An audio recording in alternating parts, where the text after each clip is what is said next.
Well, we're back at Epcot to check out some of the current and ongoing changes coming to my favorite park. Good morning, everyone. Welcome to a Thrill Seekers Adventure. My name is Chris. Today I'm here at Epcot, my favorite park. It's going to be going through a lot of changes over the next few years, and we're going to check out some of them, including stuff that's going on now and stuff that will be going on in not too distant future. So let's go check out Epcot and see what has changed and what will change soon. As you can see, the entrance area to Epcot has changed quite a bit because on the left side, you still have your Leave a Legacy tombstones, as we call them. On the right side, you don't. They're gone. They've been removed entirely, and this is kind of what the area is going to look like when this is done.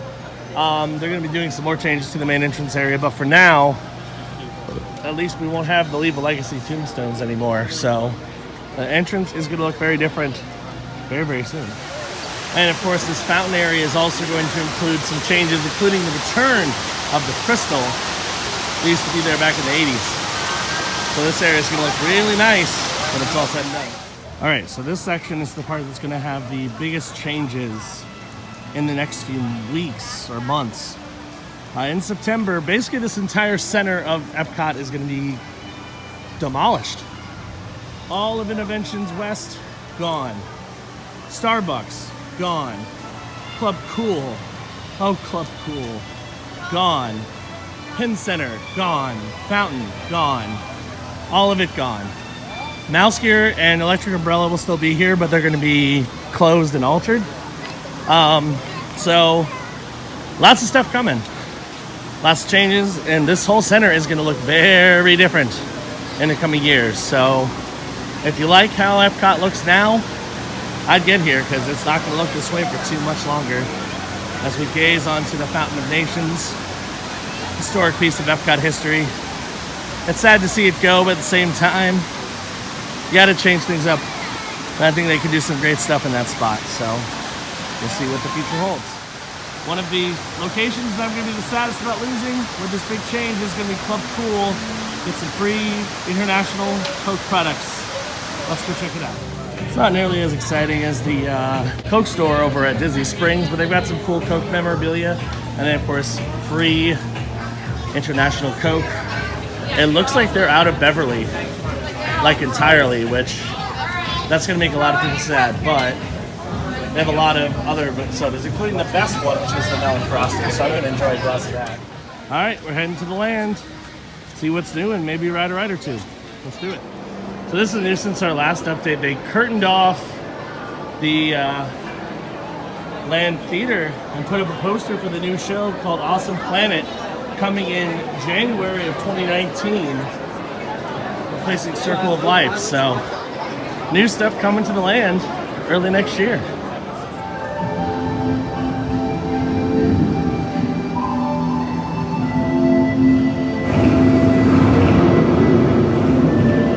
Welcome to a voyage of discovery and awareness of the richness, the diversity, and the often surprising nature of the land. Our journey begins as dramatic and sudden changes are sweeping over the land. The approaching storm may seem violent and destructive to us, but to nature, it's a new beginning in the cycle of life.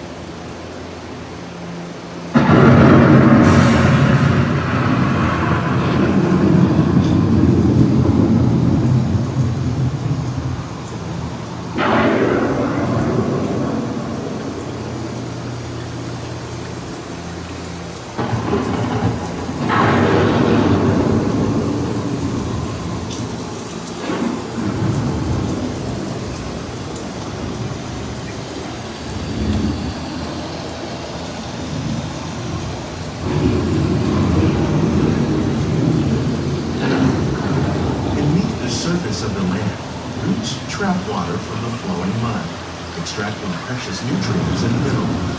These elements, when combined with sunlight, create the diverse living systems of our planet.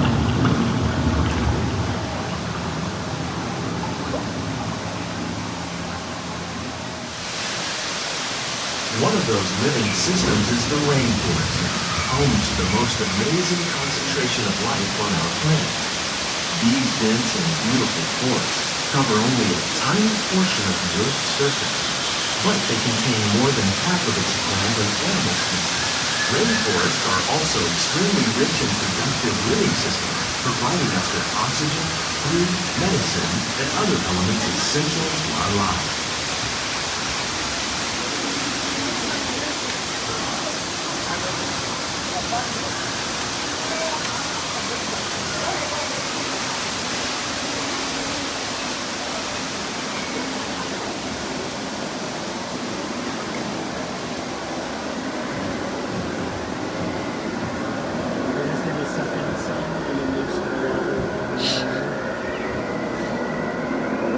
In the desert, nature has created a very different, no less beautiful living system.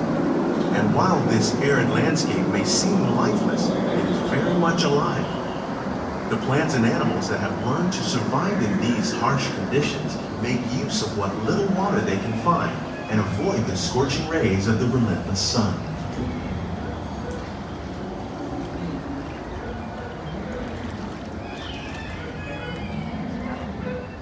The American prairie once appeared as desolate as the desert, but over time, rainwater and nutrients gradually penetrated the hard surface of this land. Even the hooves of the mighty buffalo helped create the rich soil that would one day become home to the American farm.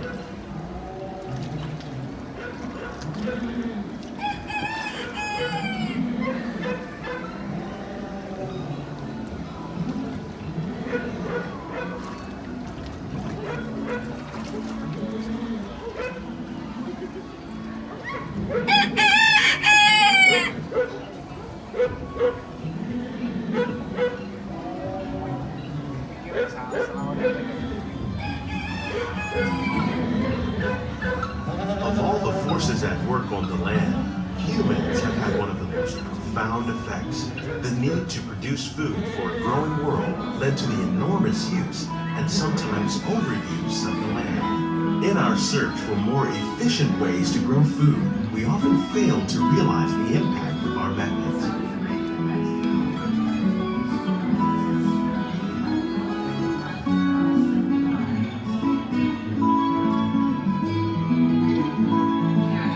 Today, we're learning to live with the land, discovering better ways to grow food that will assure both human and environmental well-being. In Japan, we're learning that by adding composted leaves and other plant material to our soil, we can reduce the need for fertilizers. In farmlands across America, we're learning that by plowing under vegetation containing natural fertilizers, we can enrich the soil without the use of chemicals. In Saudi Arabia and Mexico, we're learning to produce food on desert seacoasts by developing and planting crops that thrive on salt water. Here at Epcot, we're learning to reduce the need for pesticides by using natural predators like ladybugs and wasps to control pests. In Japan, we're learning that by adding composted leaves and other plant material to our soil, we can reduce the need for fertilizers. In farmlands across America, we're learning that by plowing under vegetation containing natural fertilizers, we can enrich the soil without the use of chemicals. In Saudi Arabia and Mexico, How will we meet tomorrow's growing needs for food production, yet still respect the needs of the land? Some of the answers are being discovered just ahead. To help us maintain these carefully controlled ecosystems, and for your safety, please remain seated in your boat at all times. No, don't do that.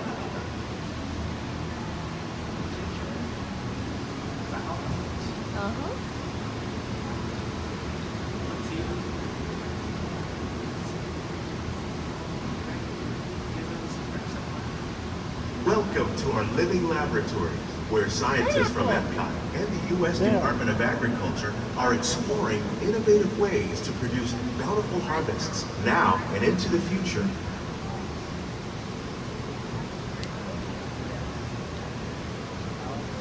The tropics are home to the greatest diversity of plants on the planet. Many of these, like papaya, bananas, cacao, coffee, and rice, are well known around the world. These are just a few of the edible plants that have been an important source of nutrition for people living in the tropics. Many are rich in vitamins and minerals, while others are well adapted to growing in less than ideal conditions. Some, like the water lily, thrive in wet, swampy areas and waterways.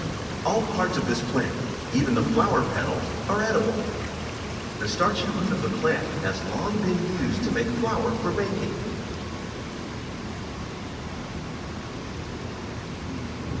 One day, many of these lesser-known tropical plants may be as important as the bananas growing on both sides of the boat. More than 28 million tons of bananas are eaten annually, making it the most popular fruit in the world.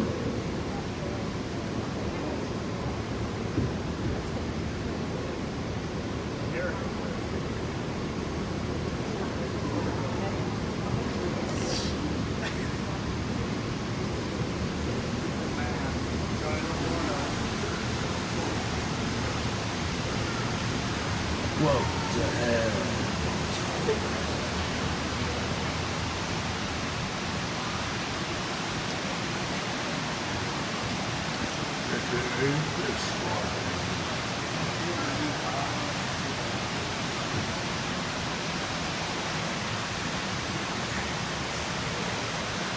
When we mention farming, you probably don't think of fish, but fish farming, or aquaculture, accounts for nearly half of all the seafood consumed globally. Tilapia, bass, and catfish, like the ones you see here, are three of the more popular crops raised by fish farmers. The sustainable system we're using here recycles the water in the tanks. As a result, we're able to save millions of gallons each year. Our small fish farm produces nearly 5,000 pounds of fish each year to serve in restaurants around Walt Disney World. Innovations like this one can play an important role in our efforts to produce powerful harvests and still protect natural resources.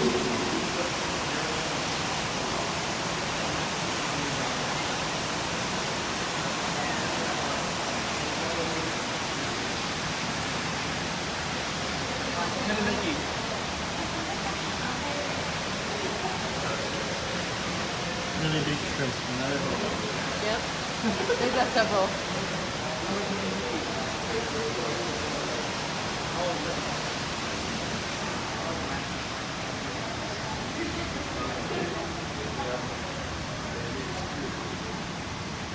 And you can actually get tours of this area. Like those people. Yep. Lots of people are getting tours.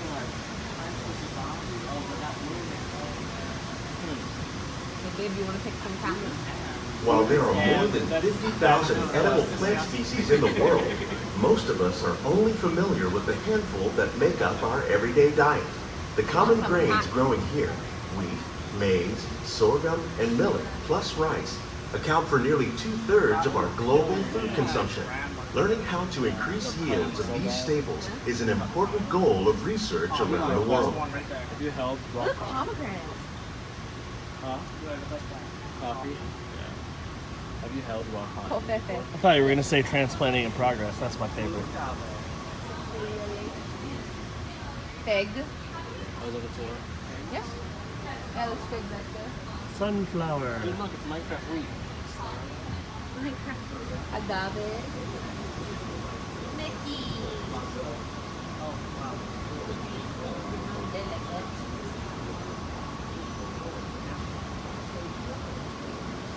These plants are definitely on their way up. Innovative growing techniques like these increase yields while more efficiently using resources like water, fertilizer, and pesticides. Another innovation at work here is our integrated pest management program. By populating our greenhouses with beneficial insects that prey on harmful pests, like aphids and flies, we are significantly reducing our reliance on conventional pesticides. We're growing these crops using our nutrient film system. This technique precisely controls and recycles water and nutrients. With it, we can produce over 27,000 heads of lettuce a year in this one small area.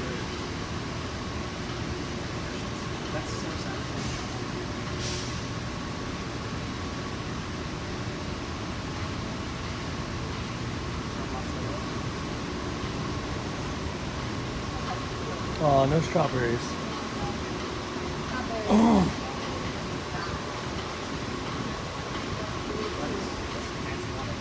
It's been Right, spin. Some of our best ideas have been inspired by nature, like these fruit and vegetable trees.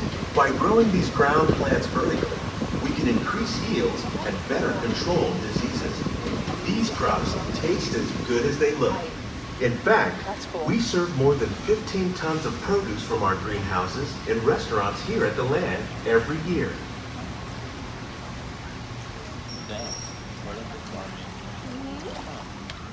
This is how they would do farming in space.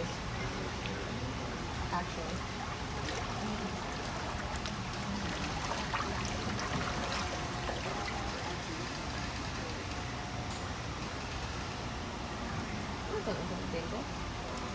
The future of agriculture may include innovative ideas like this vertical growing system.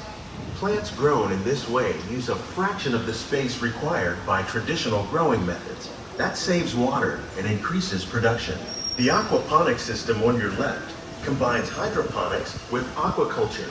The fish provide a natural source of fertilizer for the plants, and the plants help keep the water clean for the fish. It's another great way to produce more while using less. In our lab, Epcot scientists are working with the U.S. Department of Agriculture on a number of innovative projects. The goal of these efforts is to produce higher yielding and better quality plants. These greenhouses represent just a fraction of the work being done worldwide to produce bountiful harvests for our growing population. Scientists, farmers, and even backyard gardeners are doing their part to improve the quantity and quality of foods that we all rely upon. Together, we can continue to find more ways to increase food production and protect our precious natural environment. Only then will we truly be living with the land.